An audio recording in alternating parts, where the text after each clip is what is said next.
Hello, and welcome to the Classicist Podcast. I'm your host, Troy Senek, here with Victor Davis Hanson, the Martin and Ilya Anderson Senior Fellow at the Hoover Institution. And Victor, we're going to have one of our occasional conversations about our mutual home state, California. You still live there, of course. I don't, which is occasionally a cause of sorrow for me. And then I read one of your columns, and it just flushes that romanticism straight out of my system.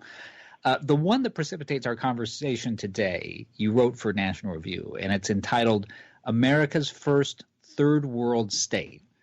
Now, I've read the piece. I lived in the state. I know exactly where you're coming from here, but let me play devil's advocate on behalf of the people who have had neither of those experiences and are just hearing this title and are maybe saying them to themselves, are you telling me that of all 50 states, you're saying that the one with Palo Alto and La Jolla and Malibu and Tahoe, or at least half of Tahoe, and Napa Valley, you're telling me that this cradle of wealth and innovation is third world? How can that be? How would you respond to that? Well, I think we had this conversation 5 years ago when I wrote an article called The Other California, and the argument I used then was 1/3 of the nation's welfare recipients, 22% of the state population below the poverty line, 27% of the population born in a foreign country, highest array of taxes and lowest achieving schools or worst rated infrastructure, I think, except for Mississippi. And my argument then was, well, what you described, that paradox, is a phenomenon of coastal culture that's affluent, most billionaires of any state, highest per capita counties in income, versus the interior. But I'm not sure that exegesis works anymore because it's been 5 years. And I think what I was talking about, if you're looking for outbreaks of typhus or infectious hepatitis or tuberculosis, you actually find them in cities like Los Angeles and San Francisco and San Jose. And if you're looking at power outages or threatened power outages or announcement from Pacific Gas and Electric, the public utility that, by the way, has declared bankruptcy, that it won't be able to service its customers for a variety of reasons, that's in the coast as well, the affluent sectors that you detailed. And when you look at housing, I live in southern Fresno County, which is officially the second poorest part of California, and its per capita income is about $13,000 a year, like Appalachia. But when I go into my hometown, I don't see the streets lined with buses where people are living. When I go to work in Palo Alto, San Mateo County, I think the per capita income is about $130,000, 10 times higher. I see along El Camino Real in front of Stanford University these huge Winnebagos and buses where people, I guess, are renting beds because they come in and out of them all day long, and they sort of park there, then they move. And my point is that homelessness, which is a third world phenomenon, is pretty prevalent on the coast, the wealthy California, not just the other California. So my point in the article was, by any barometer of medieval diseases or the inability to keep electricity on in a reliable fashion, or the necessity of thousands of people, we have half the nation's homeless in California, about 300,000 people, to go live on the street or live in their cars. That's in California throughout the state. And that's pretty scary. And when I look at, I just got back from Greece, and that kind of prompted the article because the Greek freeways, when I lived there in the 70s and the 80s, were pretty pre-modern. But now they're Swiss and German-built autobahns, and they're wonderful. They tunnel right through mountains. And that, I first got there in 1973, and at that point, California's freeways looked like Greece's do now. Now, our freeways look like Greece's of 1973. I just drove 5 hours up to Northern California, and it was almost like Odysseus trying to get home. There was all sorts of, there was cyclopses and sirens and everything. But the point I'm making, it was pretty hazardous. And this is one of the points I wanted to raise with you, because there are about 40 million people in California. So that works out to basically 1 in every 8 Americans living in the state. And I remember you saying on one of our episodes years ago that one of the paradoxes of California is that it attracts all these people, yet the state government seems intent to make it unlivable for a population that size, that they do business as if they'd be satisfied with a cap of about 20 million. And one of your big arguments in this piece, and ironically, this is how post-war Democrats like Pat Brown used to think about California, is that one of its core needs, one of the key ingredients to any future success, is better infrastructure. So you've already explained that a little as regards the roads, but just tease that argument out for us and what the consequences have been of the failure to do that. Well, the way California works is it has 3 north-south, and it's a north-south state. It's much longer than it is wider, and it has 3 major freeways, the 101 on the coast, and then the 99 in the east, and the 5 in the interior. They overlap in places, but they were originally pretty good freeways. They had, when we had 17, 18 million people, they had 4 lanes. And a large part of 99 is still 4 lanes. All of I-5 is outside of Los Angeles, 4 lanes. And outside the metropolitan areas, 101 is still 4 lanes. So my point is that you added 20 people without changing the infrastructure. Were we talking in 1971 about the California Water Project and the Central Valley Project, we would say that they were the most sophisticated water transfers engineering products in the history of civilization. If you look at the California Aqueduct, it was brilliant, but it was never designed without its logical expansion and adaptation of the tertiary, the third-level dams to suffice for a 40 million person California. So we go from 1 year existential drought where lawns die, people are on rationing, they don't bathe, until the next year we've got so much water we're letting 50 million acre feet out in the San Francisco Bay because we have nowhere to put it, because we never expanded or finished the system. And so we are living in a third world infrastructure. And boy, when I go into Palo Alto and I drive by the neighborhoods where I'm told that Google and Apple and Facebook executives live, I see all these Atherton and Menlo Park, Woodside and Portola Valley zillionaires gated homes, but the roads are just despicable. They're potholed, they're dirty. When I walk down University Avenue, it's full of homeless people. And I can drive in places in Stanford where I'll see islands that have trees and grass where there'll be homeless people camping in there.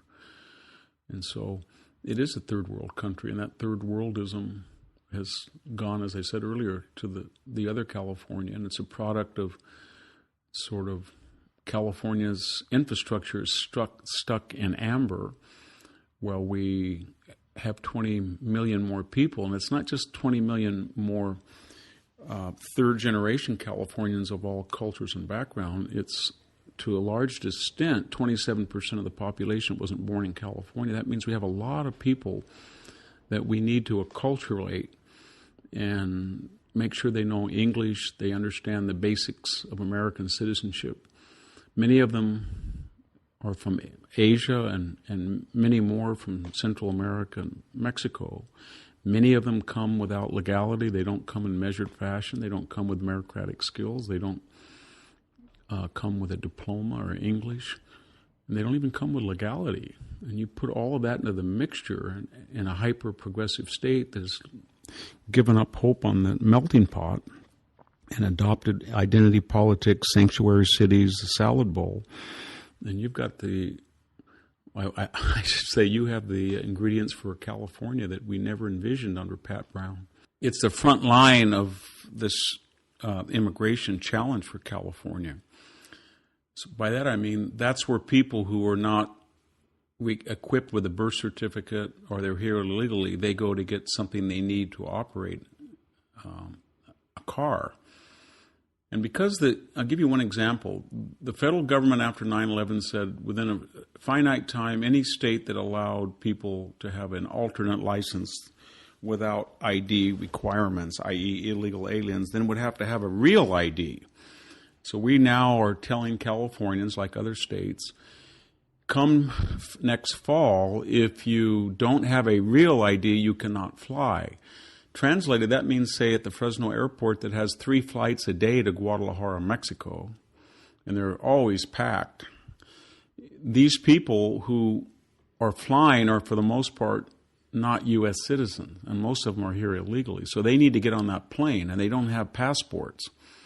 So they go to the DMV and they say, well, I need to get my real ID. Well, the DMV says, the federal law says you have to have a birth certificate, which many of them don't have, or you have to have a passport, which none of them have, and then you have to have 2 proof of residencies, a power bill or a phone bill, and then you have to have a social security number, which most of them don't have. So how are they going to get a real ID that distinguishes them from a regular California license, which distinguishes them from a license granted to people that are here illegally? And the answer is, as I found out when I made an appointment and then left 2 hours later, is that a lot of people just take pictures of stuff. In other words, they'll get a birth certificate from someone else, cut and paste, put a piece of their name on it, or they will get their residence or they'll get a W-2 and change the Social Security number and take a picture of it or Xerox it. And then they go to the DMV and they're told, no, that's not going to work. You have to have the original copy. And then people say, well, that's not fair. Then the person at the window says, let me go get my supervisor. And most of it is conducted in Spanish. And you can imagine when it's 105 degrees in Hanford or Reedley, and that same office is still is swamped because it's giving licenses, their old licenses, to illegal aliens first, because to get a real ID, you need a prior California license. So you can imagine what that does. And when you compound the fact that the Democratic Party, the progressive movement, sees the DMV as a way of registering people to vote, even though the people who are on their license rolls are illegal, and they're supposed to distinguish illegals who have driver's license from legals. And we're told that, at least in the case of 70,000 in the last election, they were accidentally on purpose conflated, and we had to fire the DMV director, apparently.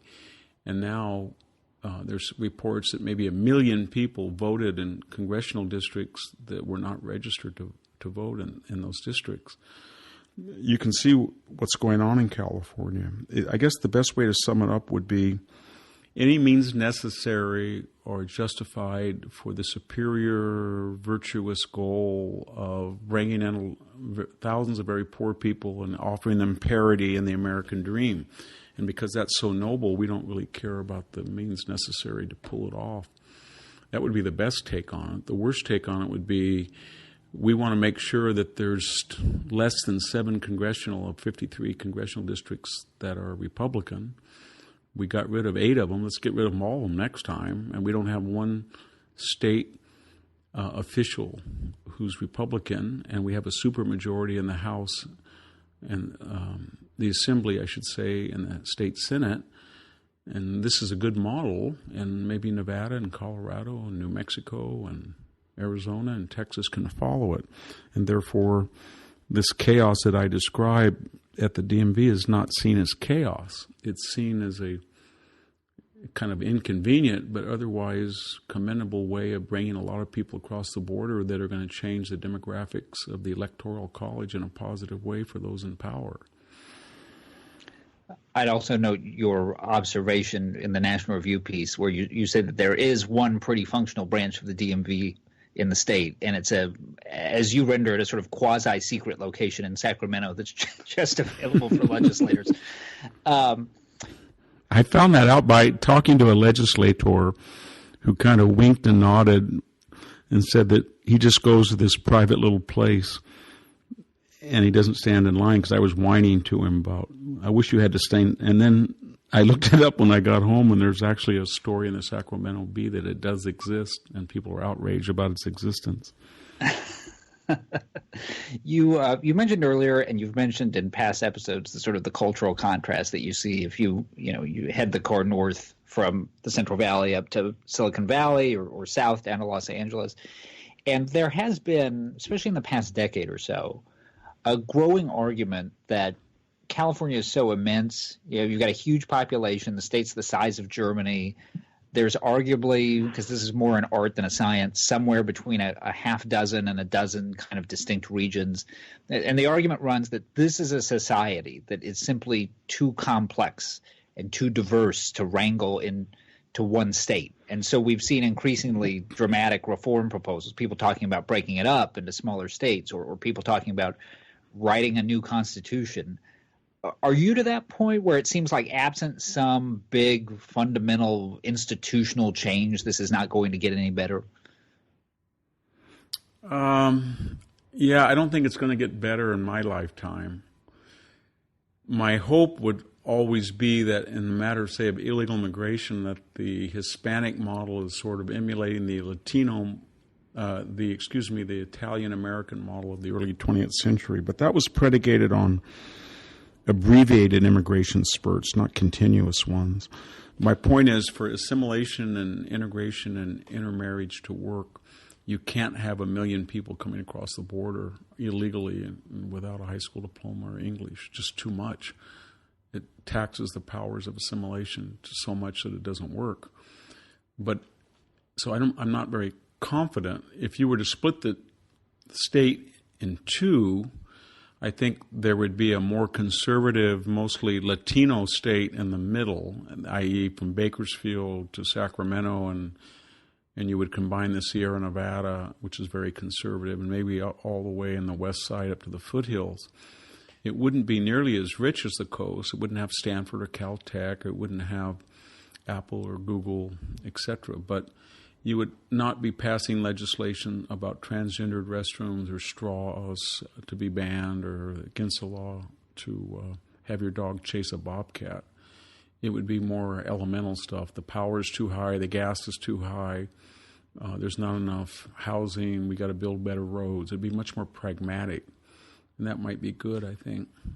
What we're doing now in California, we're telling the minority population, we give you guys open borders, and we give you guys plentiful, unaudited social programs and entitlements, and we protect your relatives, friends, family members from deportation when they're residing illegally through our Sanctuary City program. And therefore, your representatives have to get on board with us in not building affordable housing, regulating gas and oil out of existence, shutting down the timber and mining industries, and having these boutique green issues. That's what you signed up for. It's a very condescending attitude. And somehow that nexus has to be broken, and I don't know how it will be, because as soon as a moderate or conservative legislator who self-identifies as Latino says something, they feel that he's an ingrate, or he's not following the party line. But until we have a viable conservative or centrist Latino political movement, we're not going to see much change, simply because about 40% of the population now self-identifies as Latino, and of that, probably 70% of them are Democratic voters. So, final question. You've had a tremendous amount of success in your career. You've distinguished yourself as a scholar. You've distinguished yourself as a public intellectual. All that to say, you're not someone who's caught in a mobility trap where you can't just pick up stakes and leave. And I venture to say that if Victor Davis Hanson announces tomorrow that he's relocating to Texas, there's a welcome party waiting for him at the border. But for all these hardships, for all these... So you mean the California border? for all of these frustrations, you remain Victor Davis Hanson of Selma, California. Why? You know, it's funny. That's a topic of conversation that my wife and I have, because we live in this 3,000 square foot Victorian farmhouse that was built in 1870 with a 3-acre yard. And then we have 45 acres of farmland. And I'm 65 and she's 56, so we're not as young and spry. So we don't have any help at all. I mean, I do all the yard work and all the maintenance, and she does all the interior cleaning and cooking. And she works full-time as a professor, and I work full-time as well. So we're saying maybe we should relocate, and then we start talking, and I don't think either of my surviving children want to live here for a variety of reasons. They marry other people from different areas of California. They're not attached to the Central Valley to the same degree. So we ask ourselves, why are we doing this? And I guess the answer comes that a couple of things. One is I don't want to be the first in 6 generations to sell something, and I want to give my children the chance to make that decision the way I had that chance. And so my great-great-grandmother built this house, and I see pictures of her every day. I'm looking at one right now. So it's kind of lethargy or traditions. The other thing is that I've found a way to insulate myself from the things that you and I have talked about over the years. And by that I mean I kind of feel this is like a small little farmhouse in North Africa about 500 AD when the Vandals came. And by that I mean there's a lot of people that I went to high school with that are Mexican-American and who are my closest friends, and they're all politically centrist or conservative. And if anything, they're more conservative about the border than I am. I saw one. I had dinner last night with one that I went to first grade with, and they have the same concerns that I do. And then two, I kind of know the sheriffs. I know some of the larger farm families. I built about 20 years ago, I built a 600-foot stone wall around the whole compound. And within it, I tried to make kind of a Greek garden. So I have a pool and beautiful yard, and I have a 6.5-foot wall. So when I walk out of the wall, I'm out in the real world where my neighbors are engaging in chop shops and shootouts and cockfights and illegal activity, and we have a lot of. But within my compound, if you have 5 of these Australian cattle dogs, Queensland heelers, and you're pretty safe. And I mean that literally, because what's one of the shocking things about it is I live in one of the highest crime rates. I think Fresno is one of the highest, except maybe for San Francisco, property crime rate areas per capita.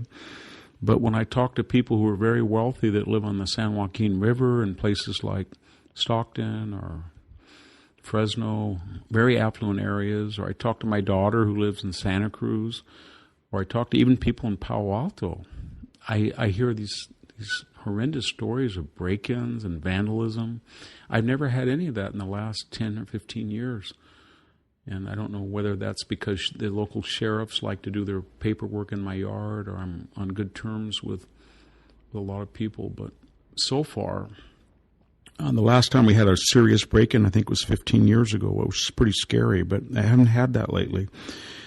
But otherwise, just not to ramble too much, but there is an advantage. I don't socialize with other Hoover scholars because I'm here.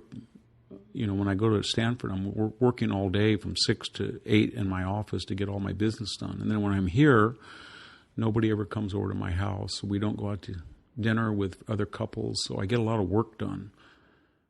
But, it's 106 today here, and I'm going to hang up and try to go up on the roof and figure out what in the world is wrong with my used internet.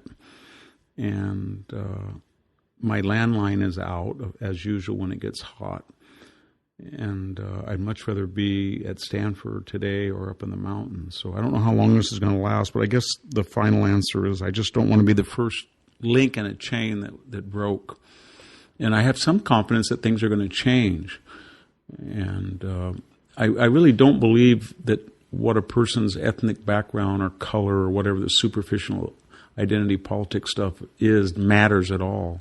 I have no problem with the fact that my community used to be, when I first was born into it, about 75% Scandinavian.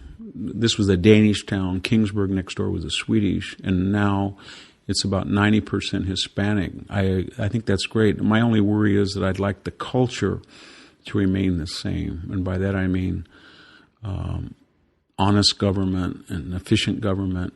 And I have some confidence that second and third generation Mexican-American former immigrants follow in that tradition, and that they too are not tribal as we think they are when we read about the left wing of the Democratic Party. And so that's my hope, but we'll see what happens. I could be shot tomorrow by a guy stripping a semi in my yard, or I could walk out my house literally to get the mail and a stray dog could bite me, and I'd have another decision, as I've had 2 or 3 times, whether to get rabies shots or not. But right now, I think that's the reason I stay. Well, we'll choose, as I'm sure our listeners will, to embrace the more optimistic of the two forecasts. You've been listening to the Classicist Podcast with Victor Davis Hanson. Remember, you can read Victor's work at Defining Ideas at hoover.org, as well as at victorhanson.com. And if you enjoy the Classicist, please rate the show on iTunes. For Victor Davis Hanson, I'm Troy Senik.